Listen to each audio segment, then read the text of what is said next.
ക്രിസ്തുവിൽ ഏറ്റവും സ്നേഹം നിറഞ്ഞവരെ, എല്ലാവർക്കും ഈശോമിശിഹായ്ക്ക് സ്തുതിയായിരിക്കട്ടെ. ജന്മം കൊണ്ട് യഹൂദനും, നിയമം കൊണ്ട് റോമാക്കാരനും, ജീവിതം കൊണ്ടും കർമ്മം കൊണ്ടും ക്രിസ്തുവിൻ്റെ അപ്പോസ്തലനായി തീർന്ന വിശുദ്ധ പൗലോസ് അപ്പോസ്തലനെയാണ് നാം ഇന്ന് ഓർക്കുക.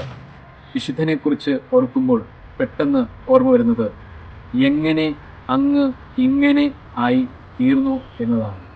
ഉത്തരം പരിശോധിക്കുമ്പോൾ വിശുദ്ധ പൗലോസ് അപ്പോസ്തലൻ ലേഖനങ്ങളിലൊക്കെ കാണുവാനായിട്ട് സാധിക്കും. എങ്കിലും വിശുദ്ധൻ്റെ ഒരു വാക്ക് പ്രകാരമാണ്, എനിക്ക് ജീവിതം ക്രിസ്തുവും മരണം നേട്ടവുമാണ്.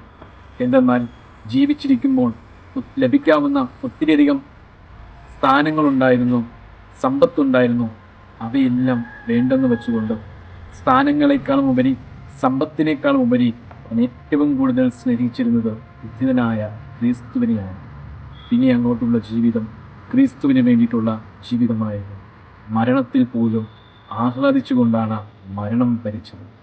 പ്രിയരെ, എങ്ങനെ ഇങ്ങനെ ആയിത്തീരുന്നു എന്ന് ചിന്തിക്കുമ്പോൾ നമ്മുടെ ജീവിതത്തിലും ഈ വിശുദ്ധൻ ഒരു പ്രചോദനമാണ്. വിശുദ്ധമായിട്ട് ജീവിക്കുവാൻ പറ്റുന്ന നമ്മുടെ ജീവിതത്തിൻ്റെ നല്ല സമയം വിശുദ്ധിയോടുകൂടി ജീവിച്ച് തീർക്കുവാനായിട്ട് വിശുദ്ധ പൗലോസ് അപ്പോസ്തലൻ്റെ മാധ്യസ്ഥം യാചിച്ച് നമുക്ക് പ്രാർത്ഥിക്കാം. എല്ലാവരെയും ദൈവം അനുഗ്രഹിക്കട്ടെ. ആമേൻ.